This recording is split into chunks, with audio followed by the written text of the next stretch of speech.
wajah-Mu, oh Tuhan, di dalam kekudusan-Mu. Bawaku dekat dalam hati-Mu.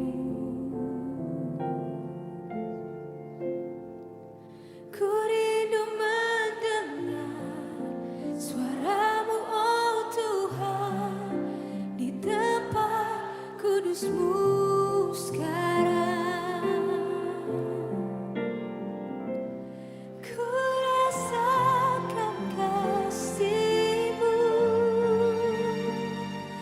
dan indahnya kekudusan-Mu, penuhi dengan kasih-Mu. Diam di hadirat-Mu, ku mengangkat tanganku dan ku bersyukur menyembah-Mu, penuhi dengan kasih-Mu. Diam di hadirat-Mu.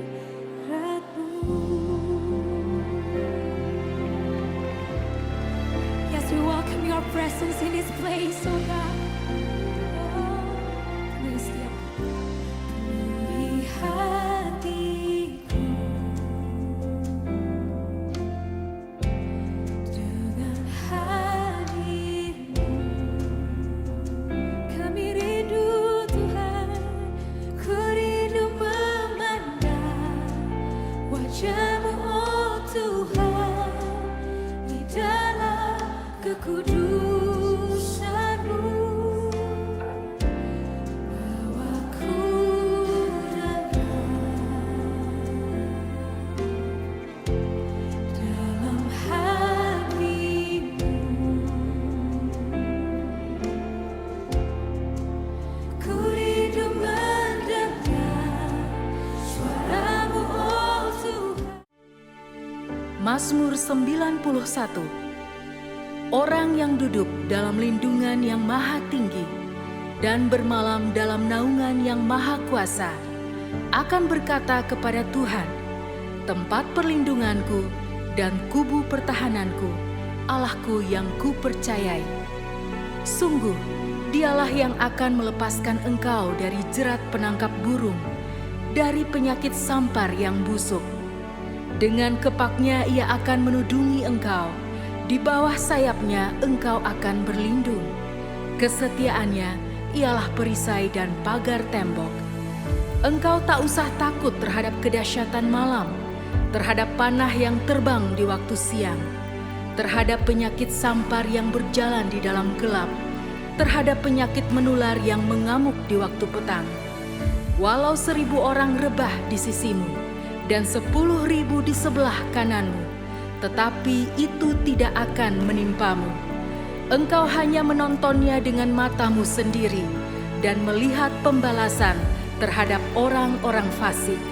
Sebab Tuhan ialah tempat perlindunganmu, yang maha tinggi telah kau buat tempat perteduhanmu.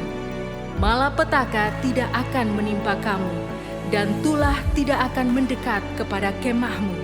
Sebab malaikat-malaikatnya akan diperintahkannya kepadamu untuk menjaga engkau di segala jalanmu.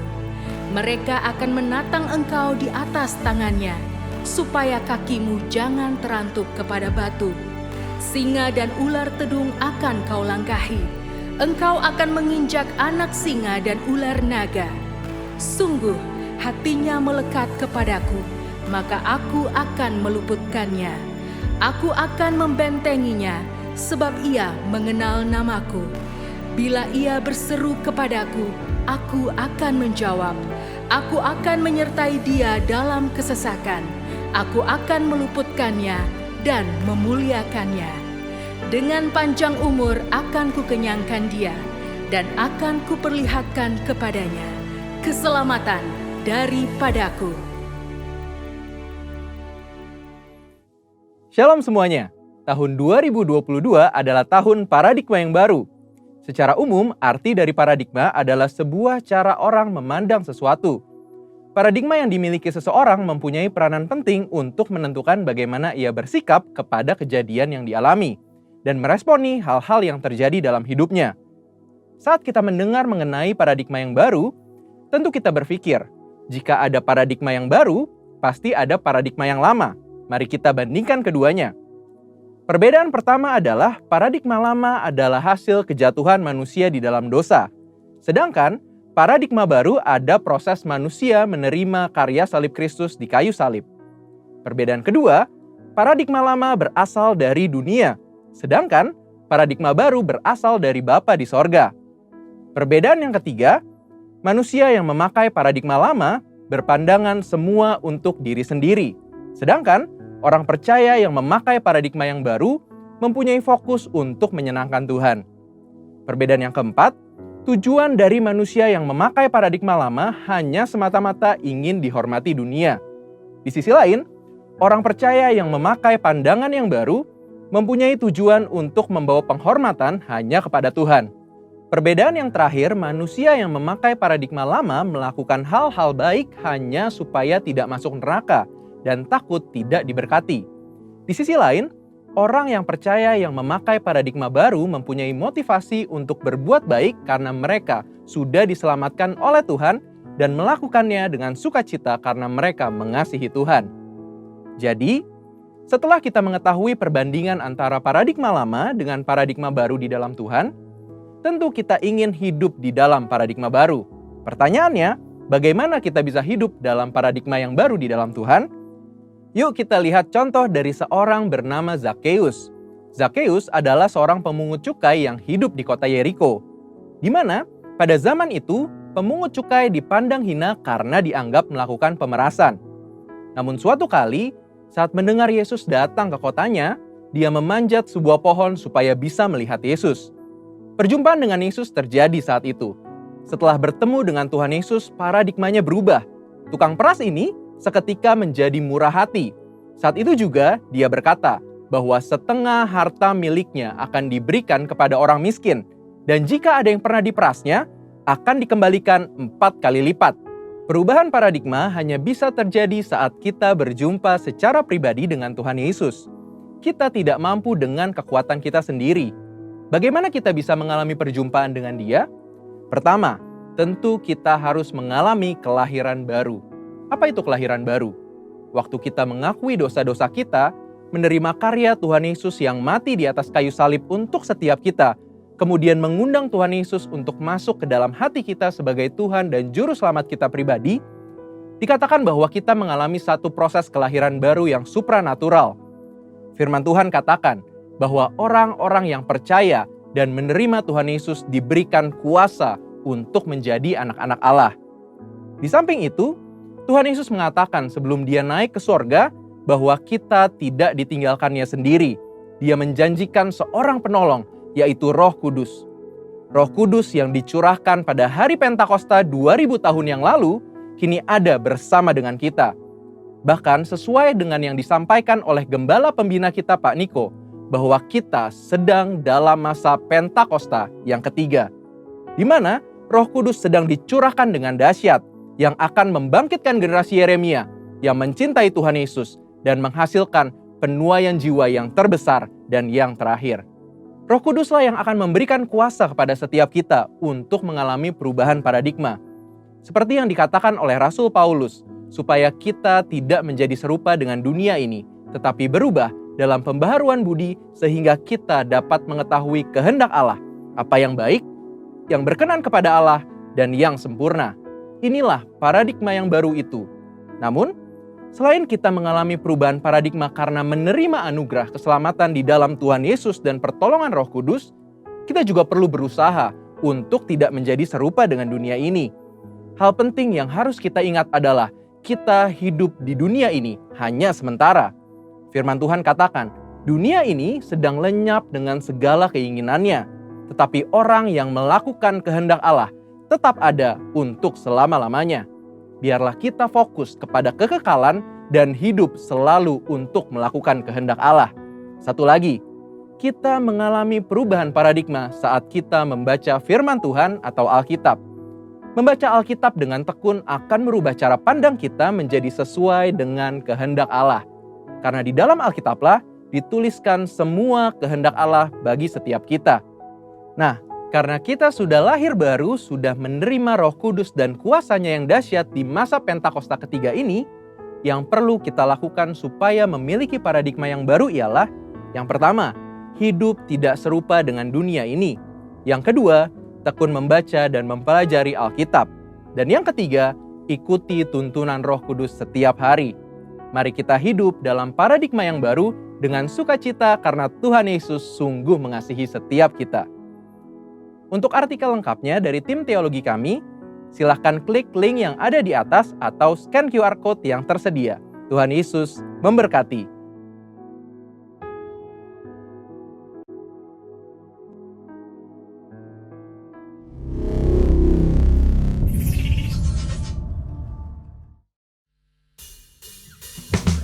Shalom Bapak Ibu Saudara, mari dimanapun kita berada, apapun keadaan kita hari ini, kita mau bawa ucapan syukur kepada Tuhan. Segala puji syukur hanya bagi-Mu Tuhan, sebab Kau yang layak dipuja.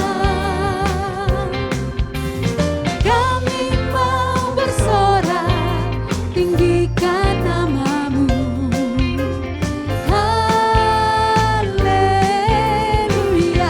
Mari bersama katakan, segala puji syukur hanya bagi-Mu Tuhan, sebab Kau yang layak dipuja.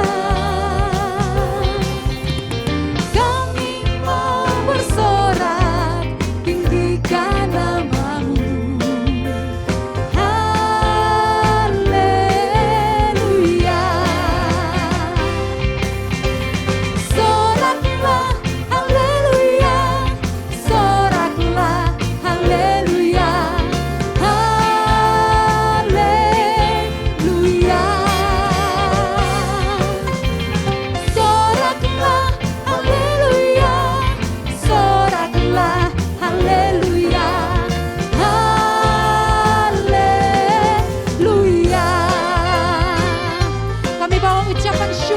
Kepada Tuhan katakan, segala puji syukur hanya bagi-Mu Tuhan, sebab Kau yang layak dipuja.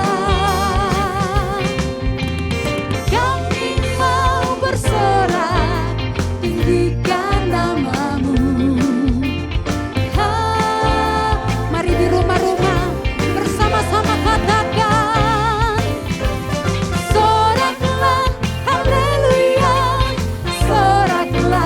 haleluya.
iman katakan pada Tuhan, lembah yang kelam kan ku lewati, sebab Engkau sertaku.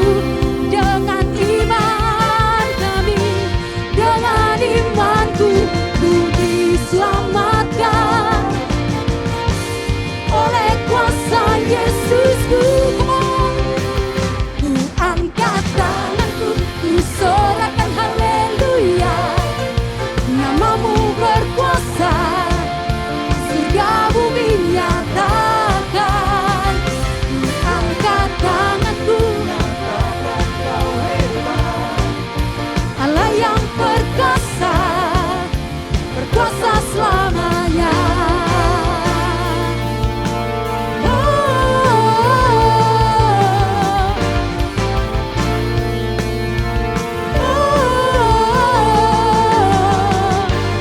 Mari dengan iman bersama katakan, ku angkat tanganku, ku sorakan haleluya, namamu berkuasa, surga bumi nyatakan.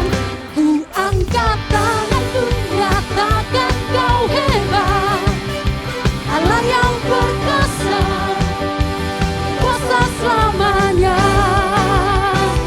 Ku angkat tanganku, ku sorakan hal. Di rumah-rumah ada sorak-sorai kemenangan, sebab nama Tuhan yang berkuasa. Ku angkat tanganku, nyatakan kau hebat, Allah yang perkasa, berkuasa selamanya.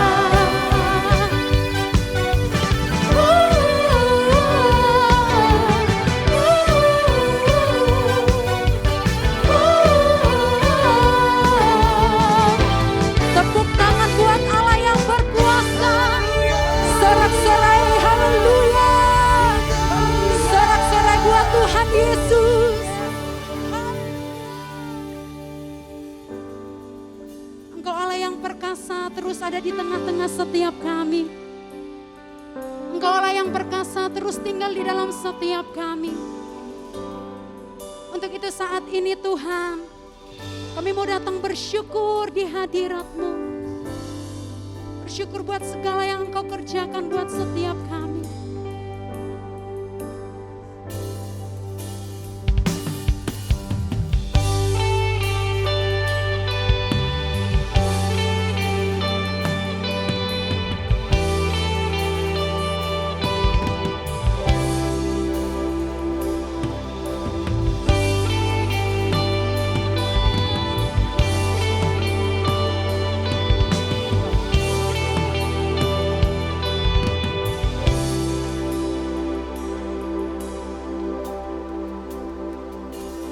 Pengharapan hanya dalam-Mu,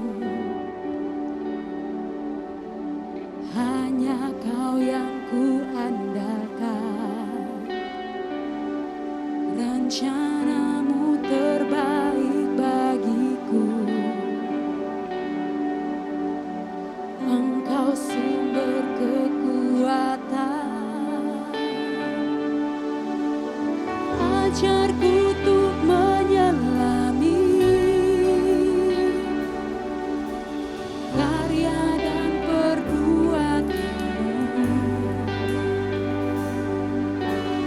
Tiada lain yang ku rindu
mengejarku untuk menyelami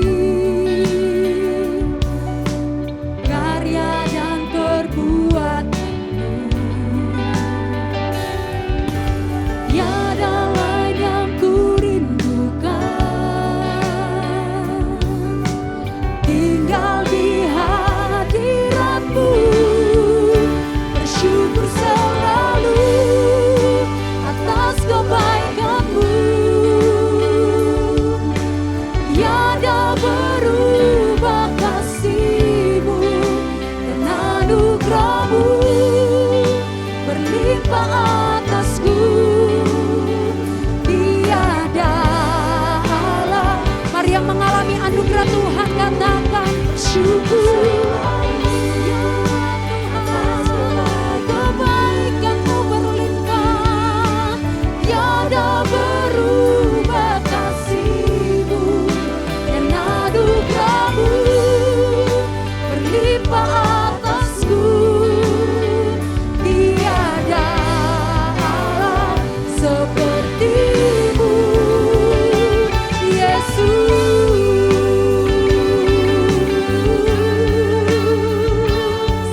Mari bersyukur kepada Tuhan Yesus. Sebab anugerahnya dinyatakan setiap hari. Anugerahnya dicurahkan bagi kita. Terima kasih ya Tuhan, anugerahmu berlimpah.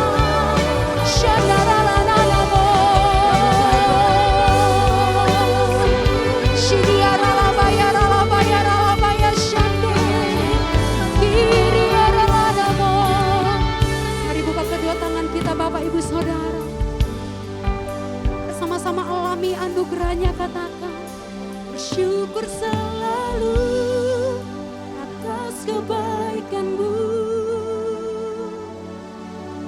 tiada berubah kasih. Engkau sedang alirkan kasih-Mu di rumah-rumah ya Tuhan. Engkau sedang alirkan anugerah-Mu di rumah-rumah ya Tuhan. Tiada Allah seperti-Mu, bersyukur selalu atas kebaikan-Mu.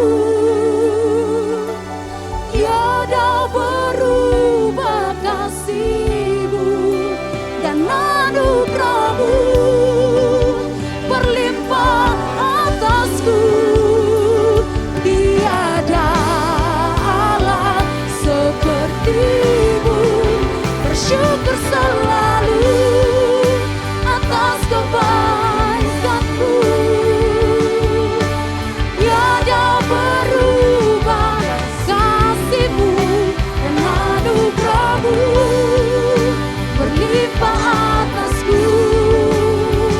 Tiada Allah seperti-Mu, tiada Allah seperti-Mu, tiada Allah seperti-Mu. Panggil Dia Yesus,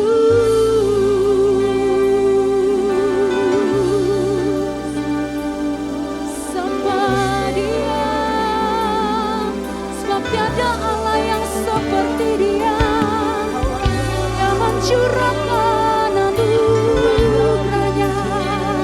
Di rumah-rumah Engkau sedang alirkan anugerah-Mu ya Tuhan. Di rumah-rumah Engkau sedang alirkan kasih-Mu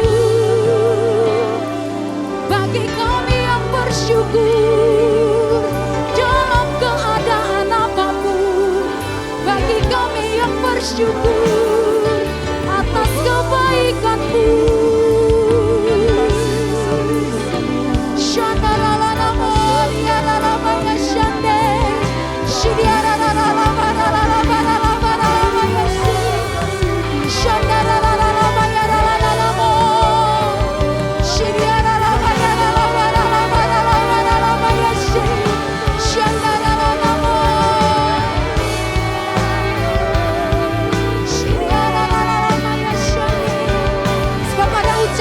syukur.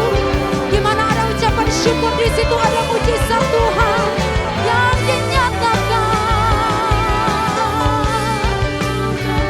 Maria Shana la la la la la, Shibia la la la la la la la la la la la la la la la la Yesu. Maria la la la la la la la la la la la. Mari terus alami anugerahnya Bapak Ibu Saudara. Terus alami kebaikannya.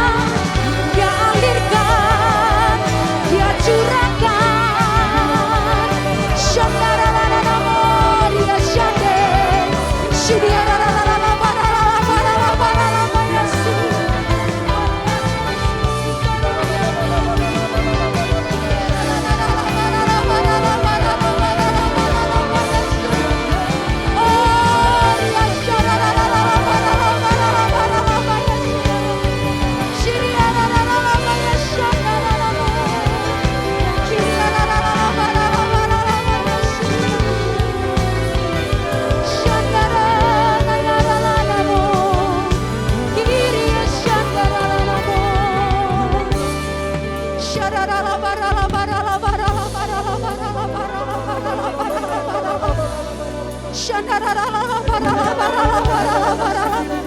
Dalam keadaan apapun kami hari ini, kami memutuskan untuk tetap mengucap syukur ya Tuhan, karena Engkau baik.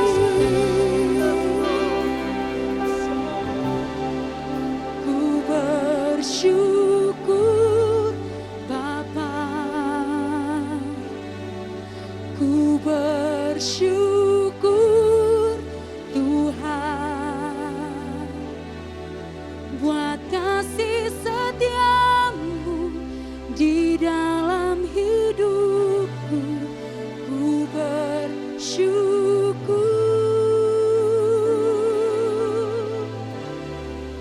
ku bersyukur Bapa, ku bersyukur Tuhan, buat kasih setiamu di dalam hidupku. Ku bersyukur, ku bersyukur. Engkau lihat umat-Mu yang bersyukur ya Bapa. Kami bersyukur buat kasih setiamu di dalam hidupku. Ku bersyukur selamanya. Ku bersyukur Bapa, ku bersyukur Tuhan, buat kasih setiamu di dalam hidupku. Ku bersyukur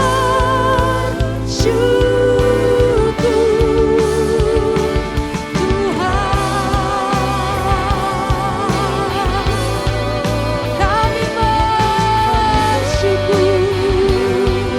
kepadamu, sebab tak ada lembah kelam yang kami lalui tanpa hadir-Mu ya Tuhan. Mari dengan iman bersama katakan, tak ada lembah kelam yang tak kulewati tanpa hadir-Mu. Hatiku takkan gentar, sebab ku tahu tangan-Mu yang menopangku. Tak ada lembah kelam yang tak kulewati, selalu ada Engkau ya Tuhan.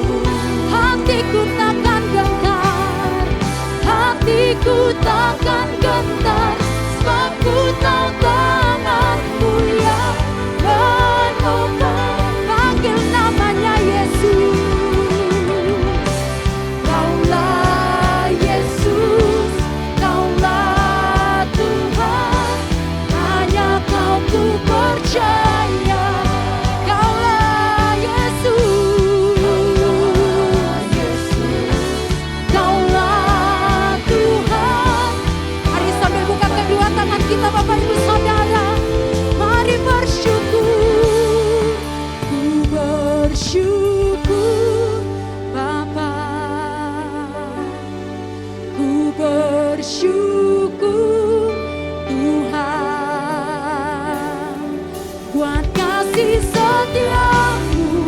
kasih setiamu yang menghidupkan setiap kami.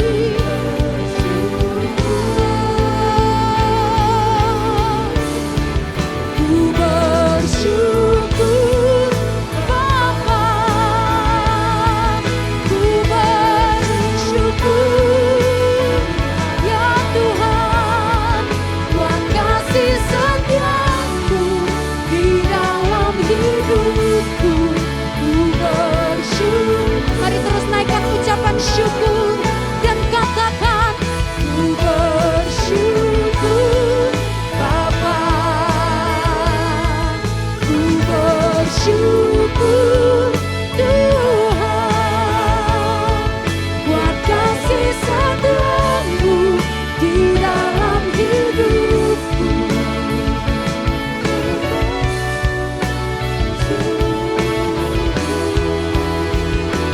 Ku bersyukur,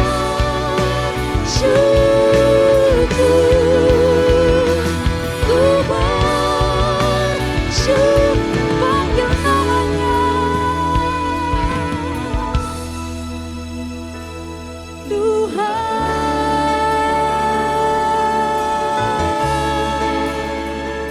Kami bersyukur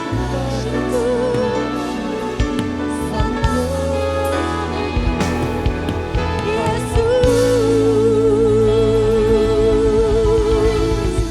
Haleluya.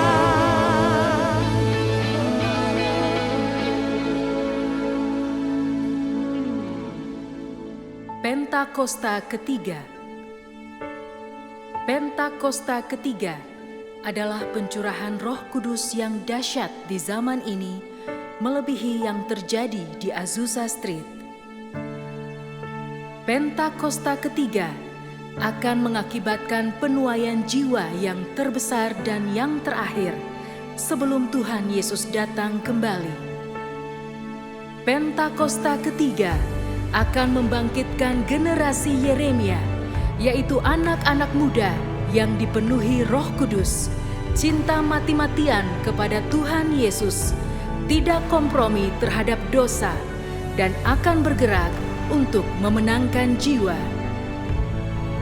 Pentakosta ketiga lahir di Indonesia dan bergerak ke bangsa-bangsa. Gerakan ini dari timur ke barat dan akan kembali ke Yerusalem.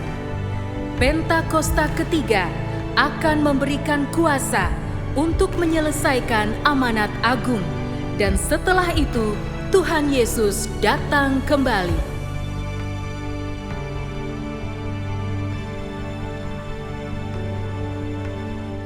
Mari Bapak Ibu Saudara, kita sama-sama bersatu hati dalam doa. Tuhan Yesus, terima kasih. Kami bersyukur buat hari ini Tuhan. Satu hari lagi Kau menganugerahkan kepada kami nafas kehidupan yang baik dalam kehidupan kami. Tuhan memelihara kami di tengah pandemi ini. Kami boleh melihat betapa kasih setia Tuhan tidak pernah berakhir dalam kehidupan kami ya Bapa. Terima kasih ya Tuhan. Hari ini kami berdoa untuk jemaat-jemaat Tuhan yang sedang menyaksikan ibadah online ini dimanapun mereka berada. Kami berdoa Tuhan, biar di tahun 2022 ini Tuhan terus menyatakan kasih-Mu bagi setiap kami jemaat Tuhan. Tuhan mencurahkan kasih-Nya yang lebih lagi bagi setiap kami jemaat Tuhan dimanapun mereka menyaksikan ibadah ini ya Bapa. Kami berdoa biar apa saja yang menjadi kerinduan mereka di tahun 2022 ini, mereka boleh terus mencari kepada Tuhan. Karena kami percaya Tuhan tidak pernah meninggalkan setiap kami umat Tuhan. Kami percaya Tuhan terus akan menolong dan setia bagi kehidupan kami. Tuhan berkati berlimpah-limpah jemaat Tuhan dimanapun mereka berada. Berkati kesehatan mereka ya Tuhan. Berkati usaha pekerjaan, berkati keluarga mereka. Dimanapun mereka berada, Tuhan berkati berlimpah-limpah. Kami percaya di tahun 2022 ini Allah Immanuel, Allah yang terus menyertai setiap kami, apapun yang menjadi pergumulan bagi kehidupan kami. Berdoa untuk yang sakit, Tuhan berikan kesembuhan, yang sedang merindukan pasangan hidup, Tuhan berikan jodoh yang terbaik daripada Tuhan, yang sedang membangun karir dalam pekerjaan atau usaha Tuhan yang memberikan berkat yang berlimpah-limpah bagi mereka, bagi setiap keluarga demi keluarga juga Tuhan. Berkati, pulihkan hubungan-hubungan antara orang tua dan anak, suami dan istri. Berkati hubungan mertua dan menantu, Tuhan pulihkan setiap keluarga demi keluarga. Kami percaya Tuhan dimanapun jemaat ini berada ya Bapa, kasih-Mu tetap menjamah mereka ya Tuhan. Terima kasih ya Tuhan Yesus. Kami berdoa juga ya Bapa untuk pemimpin-pemimpin rohani kami. Kami berdoa buat gembala kami, Bapak Pendeta Dr. Insinyur Niko Nyotor Harjo. Kami berdoa untuk pelaksana harian gembala Bapak Pendeta Beni Gunawan. Dan kelima wakil di Rayon 2 ini Tuhan.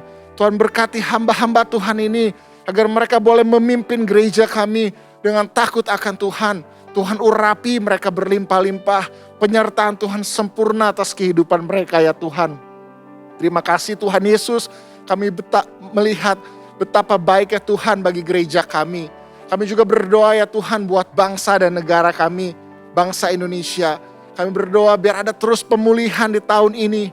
Bagi pandemi COVID-19 ini Tuhan, kami akan melihat Tuhan menyembuhkan dengan sempurna. Tuhan menjaga bangsa kami. Tuhan juga memulihkan secara ekonomi bangsa Indonesia ini Tuhan. Maka kami akan melihat di tahun 2022 segala hal akan lebih baik lagi. Karena Tuhan sendiri yang bekerja bagi bangsa kami. Berkati Bapak Presiden, Bapak Joko Widodo, dan Bapak Wakil Presiden Kiai Haji Ma'ruf Amin. Berkati mereka ya Tuhan, biar mereka boleh memimpin bangsa kami dengan takut akan Tuhan. Berkati seluruh aparat-aparat pemerintahan, aparat militer, dari pusat sampai ke daerah, biar mereka juga boleh sungguh-sungguh bekerja mengabdi bagi bangsa kami. Terima kasih ya Tuhan, sebentar kami akan mendengarkan firman Tuhan. Tuhan berkati dan urapi hamba-Mu yang akan menyampaikan firman Tuhan. Biar firman Tuhan ini sungguh-sungguh menjadi rema dalam kehidupan kami. Firman Tuhan ini boleh ditabur di hati setiap kami, di tanah yang subur dalam hati kami. Sehingga firman Tuhan ini bukan hanya sekedar pengetahuan, tapi sungguh-sungguh boleh mengubahkan setiap kami yang mendengarkan firman Tuhan ini. Berkati ya Tuhan, kami percaya firman Tuhan ini sungguh-sungguh adalah isi hati Tuhan sendiri. Terima kasih ya Bapa, kami siap mendengarkan firman Tuhan. Hanya di dalam nama-Mu kami berdoa dan mengucap syukur. Haleluya, amin. Shalom Bapak Ibu Saudara dikasihi Tuhan, tidak terasa kita sudah ada di bulan Maret di tahun 2022. Saya percaya di tahun paradigma yang baru ini Tuhan ingin memberikan berkat-Nya bagi kita, ingin mengubah kehidupan kita sehingga selaras dengan kebenaran firman Tuhan dan hidup kita berbuah. Mari sebelum kita dengar firman Tuhan, tundukkan kepala kita berdoa. Syukuri alabakana ya ralabasikara ya labatakana ya ralabasandara ya labakarya. Syudur alabalabatakana ya ralabatakara ya labahantara ya labakara ya ralabahantarya. Tuhan, terima kasih anugerah kebaikan Tuhan untuk saat ini Tuhan, dimanapun kami berada Tuhan, kami percaya kuasa-Mu bekerja di tengah-tengah setiap kami. Sebentar kami mau merenungkan firman Tuhan. Berbicaralah bagi kami. Biar kebenaran firman-Mu mengubah hidup kami. Biar kebenaran firman-Mu Tuhan menuntun kehidupan kami. Urapi kami semua Tuhan. Biar kuasa-Mu yang bekerja di tengah-tengah setiap kami. Dan anugerah-Mu tercurah bagi setiap kami semua. Terima kasih. Terima kasih untuk kehadiran-Mu Tuhan. Di dalam nama Tuhan Yesus kami sudah berdoa. Haleluya. Amin. Nah, Bapak Ibu Saudara dikasihi Tuhan, di tahun paradigma yang baru, Tuhan ingin mengubah paradigma kita. Paradigma bicara pola pikir, cara berpikir. Waktu kita mengubah cara berpikir kita, maka kita akan mengubah perilaku kita. Ketika perilaku kita berubah, maka kebiasaan-kebiasaan kita akan berubah. Kebiasaan-kebiasaan itu akan menghasilkan karakter, dan karakter akan menghasilkan masa depan. Jadi Bapak Ibu Saudara, di tahun paradigma yang baru ini Tuhan ingin mengubah cara berpikir kita supaya karakter kita berubah dan masa depan kita berubah. Oleh karena itu firman Tuhan penting untuk kita terus pelajari, untuk terus kita renungkan, karena paradigma yang benar, paradigma yang sesungguhnya yang Tuhan inginkan adalah paradigma yang sesuai dengan kebenaran firman Tuhan. Nah, mari kita akan melihat saat ini, kita akan belajar sesuatu yang sederhana tetapi seringkali ini tidak kita perhatikan. Nah, kita akan melihat di dalam Mazmur pasal pertama ayat 1 sampai ke 3. Ayat yang terkenal ya Bapak Ibu Saudara, Ya, seringkali kita sudah dengar ayat ini, tapi kita akan coba pelajari 3 ayat ini. Mari, saya akan bacakan Mazmur pasal pertama ayat yang pertama. Berbahagialah orang yang tidak berjalan menurut nasihat orang fasik, yang tidak berdiri di jalan orang berdosa, dan yang tidak duduk dalam kumpulan pencemooh. Tetapi yang kesukaannya ialah Taurat Tuhan, dan yang merenungkan Taurat itu siang dan malam. Ia seperti pohon yang ditanam di tepi aliran air, yang menghasilkan buahnya pada musimnya, dan yang tidak layu daunnya. Apa saja yang diperbuatnya berhasil. Bapak Ibu Saudara, ayat ketiga itu menjadi doa kita semua, harapan kita semua. Kita ingin menjadi seperti pohon yang ditanam di tepi aliran air, yang berbuah, ya tidak layu daunnya. Apa saja yang diperbuatnya berhasil. Kita ingin di hari-hari kita seperti ini. Hidup kita berhasil, apa saja yang kita perbuat berhasil. Ini menjadi doa kebanyakan orang percaya. Tetapi Bapak Ibu Saudara, saya percaya ayat ketiga ini terjadi karena ada ayat-ayat sebelumnya. Kita akan melihat Bapak Ibu Saudara ayat pertama dan kedua. Waktu kita pelajari ayat pertama dan kedua dan kita coba melakukannya, kita coba menjadikan sebagai pola hidup kita, maka saya percaya ayat ketiga itu secara otomatis akan terjadi di dalam kehidupan kita. Nah, kita akan melihat di ayat yang pertama terlebih dahulu. Mazmur pertama ayat yang pertama. Dikatakan demikian, berbahagialah orang yang tidak berjalan menurut nasihat orang fasik, yang tidak berdiri di jalan orang berdosa, dan yang tidak duduk dalam kumpulan pencemooh. Di dalam bahasa Inggris, khususnya di dalam Amplified Bible, Bapak Ibu Saudara, ada kata-kata yang cukup saya sukai. Dikatakan blessed, fortunate, prosperous, and favored by God is the man who does not walk in the counsel of the wicked, following their advice and example, nor stand in the path of sinners, nor sit down to rest in the seat of scoffers. Ridiculous. Jadi di dalam Amplified Bible, kalau saya boleh terjemahkan, dikatakan diberkati. Nah, diberkati itu artinya adalah ada keberuntungan, ada kemakmuran, dan ada favor of God, ada kemurahan Tuhan. Jadi Bapak Ibu Saudara, ada sebuah berkat yang luar biasa, ya, bahkan kemurahan Tuhan dicurahkan kalau kita hidup tidak berdiri menurut nasihat orang fasik, tidak berdiri di jalan orang berdosa, dan tidak duduk dalam kumpulan pencemooh. Apa sih maksudnya Bapak Ibu Saudara? Sebenarnya ayat pertama ini ingin berkata begini, kita akan berbahagia, kita akan diberkati. Kita akan penuh dengan keberuntungan, penuh dengan kemakmuran, penuh dengan anugerah Tuhan. Kalau kita bicara tentang pergaulan kita perlu perhatikan pergaulan kita. Karena di sini dikatakan yang tidak duduk dalam kumpulan pencemooh. Itu bicara fellowship, itu bicara tentang pergaulan kita. 1 Korintus 15 ayat 33 dikatakan demikian. Janganlah kamu sesat. Pergaulan yang buruk merusak kebiasaan yang baik. Jadi saudara dikasih Tuhan, kita mau belajar bahwa salah satu paradigma yang harus berubah adalah cara berteman kita. Kita mungkin bisa berteman dengan banyak orang, tetapi dengan siapa kita perlu dekat, perlu menjadikan dia sahabat, itu akan menentukan masa depan kita, menentukan hari-hari kita ke depan. Coba kita mulai bertanya, siapa teman kita, siapa kumpulan kita, siapa komunitas kita hari-hari ini. Tahun 2022 saya percaya ada sebuah perubahan yang besar. Gereja tidak hanya bicara gedung, gereja bukan hanya bicara tentang kumpulan ratusan ribuan orang, tapi gereja bicara tentang komunitas. Gereja bicara tentang hubungan antara satu dengan yang lain. Hari ini Bapak Ibu Saudara, saya ingin mendorong kita semua, ayo kita bangun pertemanan yang sehat, ayo kita bangun pergaulan yang sehat, ayo kita bangun komunitas yang sehat. Karena pergaulan, pertemanan, komunitas yang sehat akan menentukan hari-hari kita ke depan. Kalau kita bicara komunitas, pergaulan, pertemanan, ini bicara tentang hubungan Bapak Ibu Saudara. Nah, di dalam Ibrani 10 ayat 25 dikatakan demikian. Ibrani 10 ayat 25.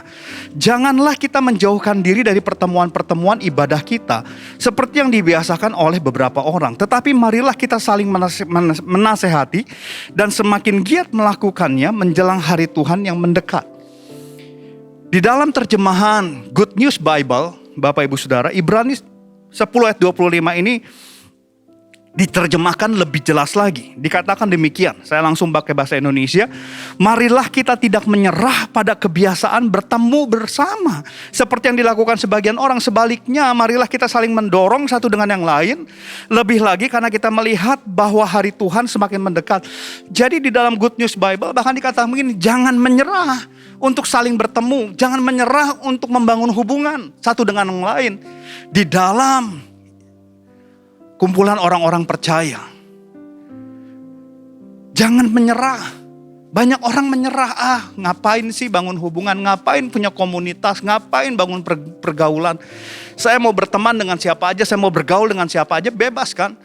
Memang bebas Bapak Ibu Saudara. Tetapi sekali lagi kalau kita merujuk Mazmur pertama ayat pertama. Itu sangat menentukan. Mari hari ini kalau kita mau bicara masa depan yang baik. Kalau kita bicara hari-hari yang baik. Mulailah membangun pertemanan, hubungan, komunitas yang baik. Orang Kristen harus terlibat di dalam komunitas. Orang Kristen harus ada di dalam hubungan satu dengan yang lain. Seorang ahli teolog bernama Dr. Ray Ortlund pernah berkata demikian. Orang Kristen yang tidak melibatkan dirinya ke dalam kelompok orang percaya lainnya untuk berdoa, sharing, dan melayani, jadi ia dikenal sama seperti ia mengenal yang lainnya adalah bukan orang Kristen yang taat. Ia tidak berada dalam kehendak Tuhan. Tidak peduli betapa pintarnya ia dalam ilmu teologinya. Ia tidak mematuhi Tuhan. Jadi kalau kita tidak mau berhubungan dengan orang percaya lainnya untuk sharing, untuk melayani, untuk saling mendorong satu dengan yang lain, kita sedang tidak taat melakukan kehendak Tuhan. Oleh karena itu hari-hari ini mari kita mau membangun pergaulan yang baik, pergaulan yang sehat, komunitas yang sehat.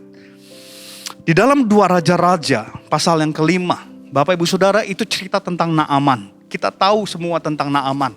Seorang kusta yang disembuhkan. Dia seorang raja, dia seorang pembesar. Ya, dan sekali waktu diketahui dia memiliki kusta. Dia datang ke Israel, dia datang kepada Elisa untuk didoakan dan disembuhkan. Mari kita lihat kisahnya di dalam 2 Raja-Raja pasal yang kelima ayat 9 sampai 14. Dimulai ayat yang 9. Kemudian datanglah Naaman dengan kudanya dan keretanya lalu berhenti di depan pintu rumah Elisa. Ayat 10. Elisa menyuruh seorang suruhan kepadanya mengatakan, pergilah mandi 7 kali dalam sungai Yordan, maka tubuhmu akan pulih kembali sehingga engkau menjadi tahir. Jadi Naaman datang dengan kebesarannya sebagai seorang panglima besar, seorang pahlawan besar. Dia datang ke rumah Elisa. Tetapi waktu dia sampai rumah Elisa, Elisa tidak menyambutnya. Elisa bahkan tidak bertemu dengannya. Elisa menyuruh pembantunya, kasih tahu kepada Naaman, benamkan diri dia, mandi, ya. Benamkan dirinya 7 kali dalam sungai Yordan, maka dia akan pulih. Ayat 11. Tetapi pergilah Naaman dengan gusar sambil berkata, aku sangka bahwa setidak-tidaknya ia datang keluar dan memanggil nama Tuhan Allahnya, lalu menggerak-gerakkan tangannya di atas tempat penyakit itu, dan dengan demikian menyembuhkan penyakit kustaku. Bukankah Abana dan Parpar, sungai-sungai Damsik lebih baik dari segala sungai di Israel? Bukankah aku dapat mandi di sana dan menjadi tahir? Kemudian berpalinglah ia dan pergi dengan panas hati. Bapak Ibu Saudara, perhatikan waktu dia tidak disambut Elisa, Naaman marah. Sebagai seorang tamu agung, panglima besar, pahlawan besar, dia tidak disambut, bahkan dia malah disambut sama seorang budak, ya suruhan, pegawai. Bapak Ibu Saudara, Alkitab mencatat dia panas hati, dia marah, dia bilang pulang. Dia gak mau masuk ke sungai Yordan sesuai dengan pesan daripada Elisa. Tapi ayat 13 perhatikan. Tetapi pegawai-pegawainya datang mendekat serta berkata kepadanya, Bapak, seandainya Nabi itu menyuruh perkara yang sukar kepadamu, bukankah Bapak akan melakukannya? Apalagi sekarang ia hanya berkata kepadamu, mandilah dan engkau akan menjadi tahir. Ayat 14, maka turunlah ia membenamkan dirinya 7 kali dalam sungai Yordan sesuai dengan perkataan abdi Allah itu. Lalu pulihlah tubuhnya kembali seperti seorang yang anak dan ia menjadi tahir. Bapak Ibu Saudara, kita sudah sering dengar cerita tentang Naaman. Banyak hamba Tuhan bercerita atau berkhotbah, Naaman sembuh karena ketaatannya, masuk ke sungai Yordan, membenamkan dirinya 7 kali dan kesembuhan terjadi. Tapi Bapak Ibu Saudara, saya ingin kita melihat dari perspektif yang lain. Di awal kita tadi sudah melihat bahwa Naaman marah, dia ingin kembali ke Damsyik. Dia panas hati, dia tersinggung. Tapi perhatikan ayat 13. Tetapi pegawai-pegawainya datang mendekat serta berkata kepadanya, Bapak, seandainya Nabi itu menyuruh perkara yang sukar kepadamu, bukankah Bapak akan melakukannya apalagi sekarang? Ia hanya berkata kepadamu, mandilah dan engkau akan menjadi tahir. Bapak Ibu Saudara, menurut saya salah satu yang menyebabkan kenapa Naaman bisa disembuhkan, karena Naaman punya komunitas yang baik. Naaman punya orang-orang di sekitarnya yang baik, yang memberikan nasihat yang baik, memberikan dorongan yang baik. Kalau Naaman, pegawai-pegawai Naaman, orang-orang yang ikut Naaman adalah orang-orang yang sama, yang panas hati, yang gampang tersinggungan. Bapak Ibu Saudara, saya yakin Naaman akan pulang ke Damsyik, gak ada kesembuhan. Tapi karena Naaman punya orang-orang di sekitarnya yang menasehati dia, udahlah Pak, udah turun aja. Udah kali ini gak apa-apalah, udah tahan malu aja, kita coba, mungkin sembuh. Dan akhirnya Naaman turun ke sungai Yordan, membenamkan dirinya 7 kali dan kesembuhan terjadi. Menurut saya, komunitas, pergaulan, pertemanan yang baik akan menghasilkan favor of God, menghasilkan mujizat di dalam kehidupan kita. Oleh karena itu di dalam tahun paradigma ini, ayo kita rubah cara berpikir kita. Mungkin dulu kita gak peduli, siapa aja saya mau dijadikan orang sahabat, kita bergaul dengan mereka, mengikuti nasihat mereka. Tapi sekarang kalau Bapak Ibu Saudara ingin melihat masa depan yang lebih baik, mulailah membangun pertemanan yang sehat.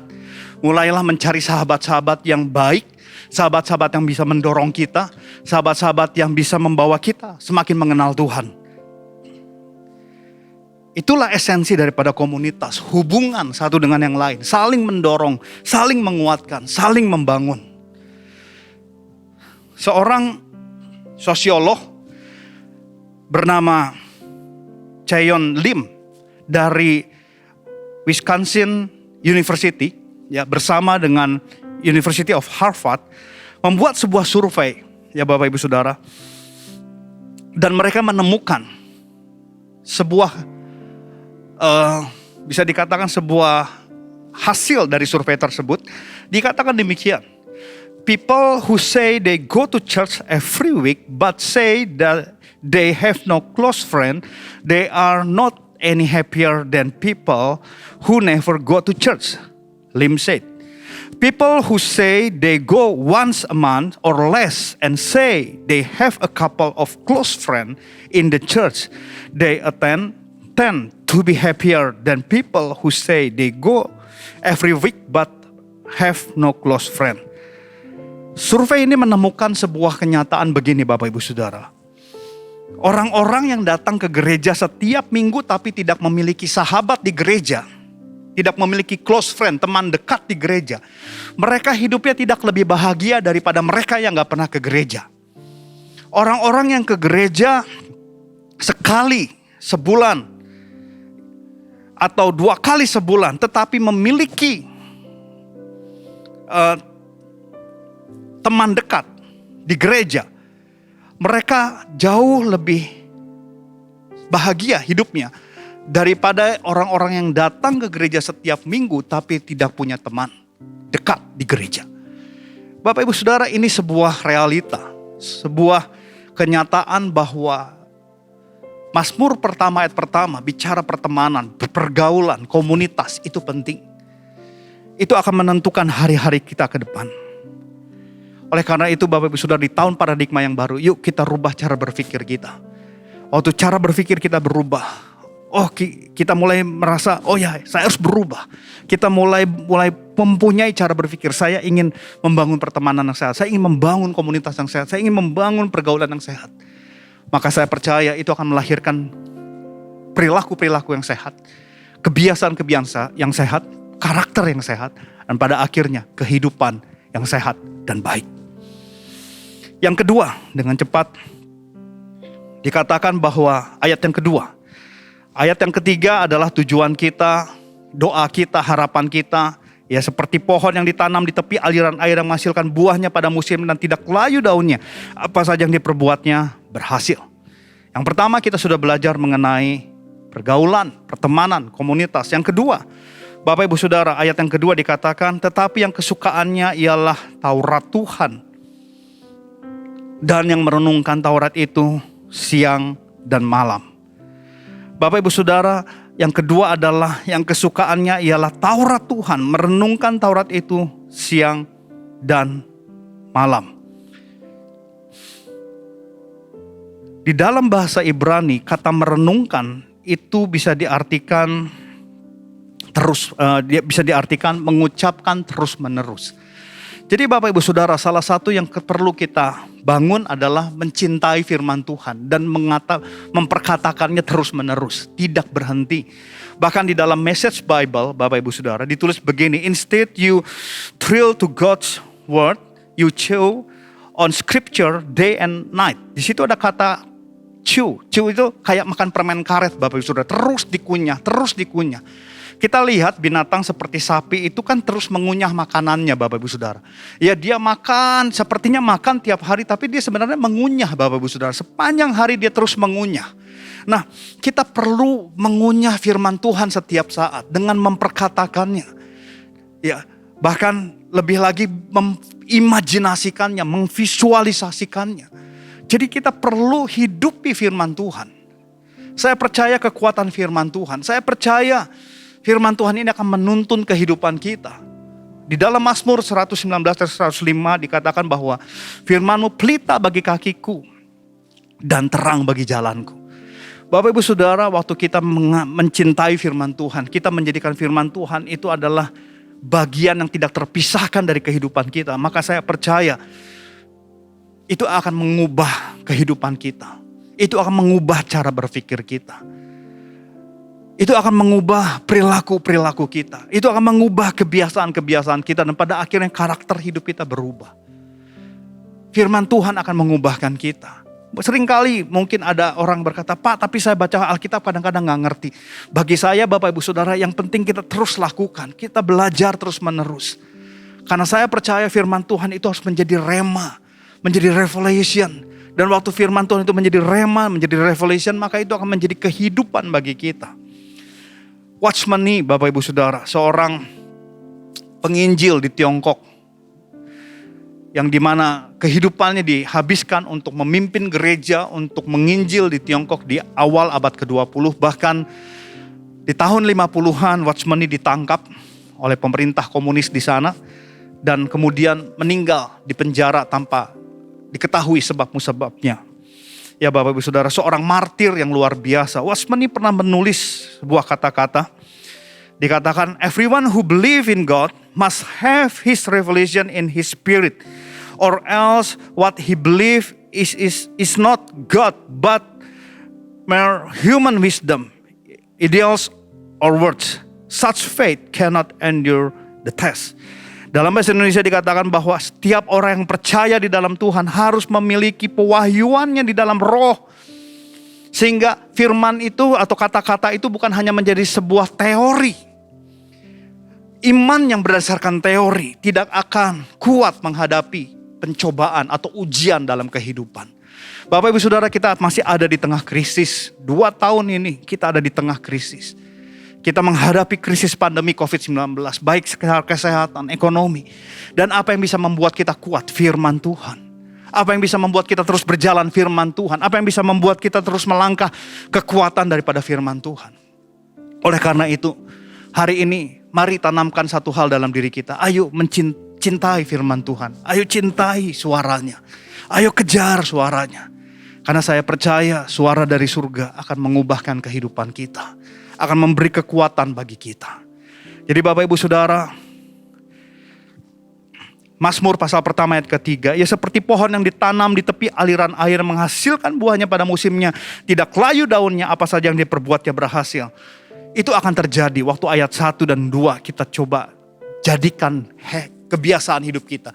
Jadikan sebuah gaya hidup kita. Komunitas yang sehat, kesukaannya adalah firman Tuhan. Tuhan Yesus memberkati. Mari kita tundukkan kepala. Tuhan, terima kasih untuk waktu ini. Kami bersyukur untuk semua anugerah kebaikan-Mu. Sertai kami semua di masa-masa ini Tuhan. Di tahun paradigma yang baru, kami mau merubah hidup kami. Dimulai cara berpikir kami. Tuhan, tolong kami. Supaya firman-Mu menjadi kekuatan, firman-Mu menjadi penuntun, firman-Mu menjadi dasar kehidupan kami. Berkati umat-Mu Tuhan.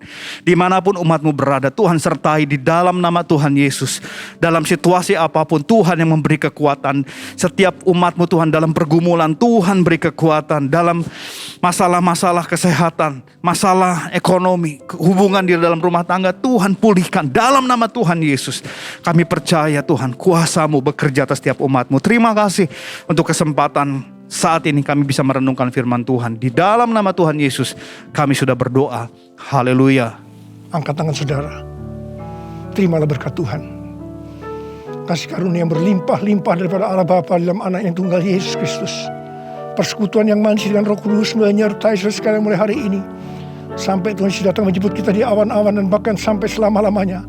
Yang percaya bersama-sama katakan amin.